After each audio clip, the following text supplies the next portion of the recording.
बार बार पत्र लिखा गया कि हाई कोर्ट का आदेश है, जितनी भी डीसिल्टिंग हो रही है उसकी थर्ड पार्टी इंडिपेंडेंट ऑडिट करानी है, हाई कोर्ट का आदेश है। उसके बावजूद भी नरेश कुमार जी ने थर्ड पार्टी ऑडिट नहीं कराई। उसकी शिकायत मैंने केंद्र सरकार के गृह विभाग को भी की कि बार बार कहने पे भी नरेश कुमार जी डीसिल्टिंग की थर्ड पार्टी ऑडिट क्यों नहीं करा रहे हैं, डीसिल्टिंग की रिपोर्ट मांगने पर रिपोर्ट क्यों नहीं दी जा रही है, मंत्री को क्या छिपाया जा रहा है। इसके ऊपर गृह मंत्रालय चुप रहा, एलजी चुप रहे, भारतीय जनता पार्टी पिछले पूरे साल चुप रही। इस वर्ष मैंने पत्र लिख के रेखा गुप्ता जी को कहा कि पिछले वर्ष हाई कोर्ट का आदेश था आपको डीसिल्टिंग की थर्ड पार्टी ऑडिट करानी है, आपने कराई है तो बताइए। रेखा गुप्ता जी ने पत्र का जवाब नहीं दिया। अंततः मैंने अपने नाम से आरटीआई लगा के पूछा कि मेरे द्वारा मुख्य सचिव को जून 2024 13 जून 2024 को पत्र लिख के कहा गया कि आप हाई कोर्ट के आदेश के अनुसार थर्ड पार्टी ऑडिट कराइए डीसिल्टिंग की। यह लिखित में एक यूडी मिनिस्टर द्वारा चीफ सेक्रेटरी को कहा गया और एक बार नहीं, इससे पहले कई बार डीसिल्टिंग की रिपोर्ट मांगी भी गई।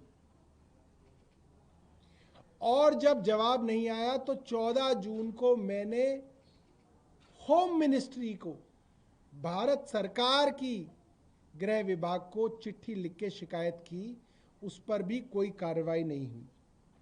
तो अभी मैंने आज से 10 दिन पूर्व, बल्कि 15 दिन पूर्व कहा जा सकता है, मैंने खुद अपने नाम से आरटीआई लगाई कि मेरे द्वारा मुख्य सचिव नरेश कुमार को जो निर्देश दिए गए थे कि डीसिल्टिंग की थर्ड पार्टी ऑडिट की जाए, उसके ऊपर क्या कार्रवाई हुई उसकी फाइल नोटिंग दीजिए, उस पर क्या निर्देश मुख्य सचिव ने दिए उसकी फाइल नोटिंग दीजिए। थर्ड पार्टी ऑडिट हुई तो उसके अंदर क्या निकला उसका पूरा का पूरा ब्यौरा दीजिए ताकि भ्रष्टाचार उजागर हो सके। ये 29 जुलाई 2025, आज से 10 दिन पहले का आरटीआई का जवाब है, मुख्य सचिव के कार्यालय से आरटीआई का जवाब है। अब आप सुन लीजिए, आप हैरान हो जाएंगे। ये आरटीआई का जवाब जो आया है मुख्य सचिव के दफ्तर से, वो ये कहता है, The undersigned had received the RTI application in this office on 28/7/2025 by diary number so and so. In this regard, it is to inform you that letter monitoring record available at delserve.nic.in. The reference letter diary number min 5/2024 1752 was not received in chief secretary office. यानी कि अब सरकारी दस्तावेज दिल्ली सरकार गायब कर रही है, नष्ट कर रही है।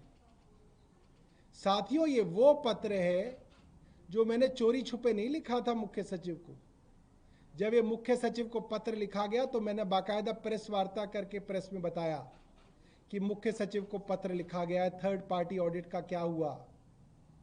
और उसके अगले दिन 14 जून को गृह मंत्रालय भारत सरकार को मैंने पत्र लिखा और ये सारे के सारे पत्र सोशल मीडिया पर और पत्रकारों के पास मौजूद हैं। ये मैंने सोशल मीडिया से निकाले हैं पत्र। और इन पत्रों के बारे में आज दिल्ली की सरकार, भारतीय जनता पार्टी की सरकार कह रही है कि हमारे पास इसकी कोई जानकारी ही नहीं है कि ऐसा कोई पत्र निर्देश मुख्य सचिव नरेश कुमार को 13 जून 2024 को लिखा गया, उनको कभी मिला ही नहीं। पूर्णतः ये भ्रष्टाचार को छिपाने की और पुराने मुख्य सचिव नरेश कुमार को छिपाने की, बचाने की, और आज जो सरकार है वो भ्रष्टाचार को छिपाने के लिए सबूतों को, दस्तावेजों को नष्ट कर रही है। ये सबके सामने है। ये सारे की सारी आरटीआई, और आरटीआई का जो जवाब आया है दिल्ली के मुख्य सचिव द्वारा, उनके दफ्तर द्वारा, वो मैं आपको जो है अभी हमारी सोशल मीडिया टीम जो है वो आपको उनकी कॉपी उपलब्ध करा देगी। मैं चाहूँगा कि रेखा गुप्ता सरकार से पूछा जाए कि क्या गड़बड़ झाला चल रहा है दिल्ली सरकार के अंदर। इतनी बदमाशी तो हमने पहले नहीं सुनी थी। बहुत बहुत धन्यवाद। कोई आपके पास प्रश्न हो? कल जल भरा हुआ था दिल्ली के अलग अलग इलाकों में। आज प्रवेश वर्मा निरीक्षण के लिए जा रहे हैं दिल्ली के कनॉट प्लेस में, जहां जल भरा हुआ है। भैया प्रवेश वर्मा के पास घड़ी है या नहीं है, उनको एक घड़ी दे दो। वो किस टाइम जोन में जी रहे हैं? जल भराव कल हुआ, बच्चे डूब के कल मरे, और आज प्रवेश वर्मा जब ना एक बूंद पानी की टपक रही है वो कनॉट प्लेस जा रहे हैं। अरे आप किसको बेवकूफ बना रहे हैं? क्या कर रहे हैं? जो 7 लोग मरे, आपको उनके घर जाना चाहिए। आज आपको जल भराव कहां मिलेगा? मतलब आप क्या कर रहे हैं? आज आप उस 2.5 साल के बच्चे के घर जाइए जिसकी बहनें उसको राखी के दिन ढूंढती रही, और वो बेचारा आपके खुले हुए सीवर के अंदर डूब के मर गया। आज आप उसके घर जाइए। आज आपको सड़कों पे पानी कोई ना मिलेगा। सड़कों पे पानी ढूंढना हो तो जब बारिश हो रही हो तो छतरी लेके जाना पड़ता है। पिछली बार भी यही हुआ। रेखा गुप्ता जी, सुबह से शाम तक बारिश होती रही। जब बारिश रुक गई तो शाम को रेखा गुप्ता जी निरीक्षण करने गई है। मजाक बना रखा है दिल्ली की सरकार ने, दिल्ली का। और देखिए, हम लोग बार बार ये बात कह रहे हैं कि डीसिल्टिंग के नाम पे करोड़ों रुपए का भ्रष्टाचार हुआ है।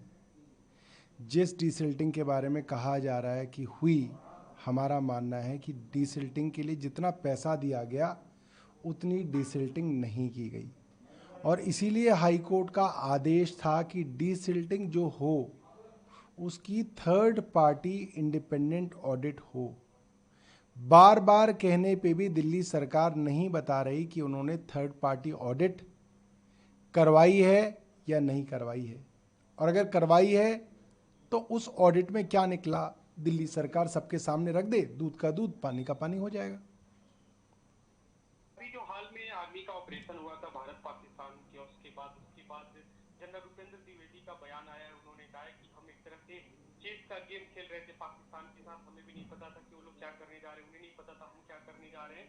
लेकिन पहली बार ऐसा था कि रक्षा मंत्री की तरफ से कहा गया एनफ इज एनफ, हमें फ्री हैंड दिया गया।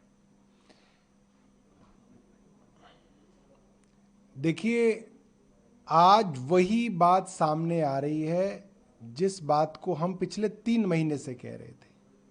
हमने बार बार कहा कि हमारी फौज और हमारी एयरफोर्स अपना शौर्य दिखा रही थी, पाकिस्तान को हरा रही थी।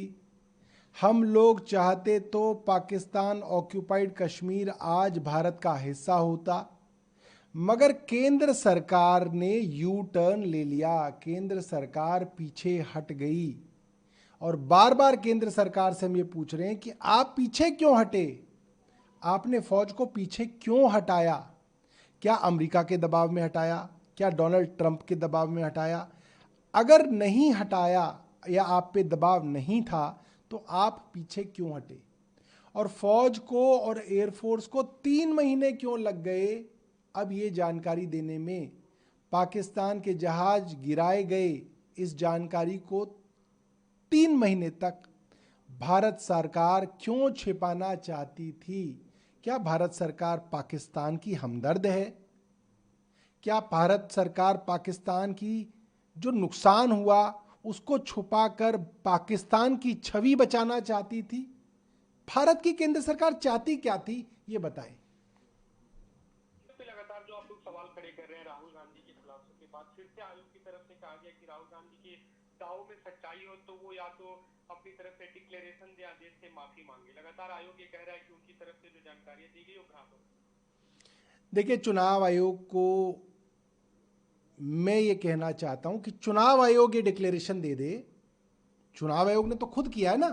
चुनाव आयोग ये डिक्लेरेशन दे दे, दिल्ली की एक कॉन्स्टिट्यूंसी के बारे में डिक्लेरेशन दे दे कि यहां पर जो वोट काटे गए और जोड़े गए वो सही थे।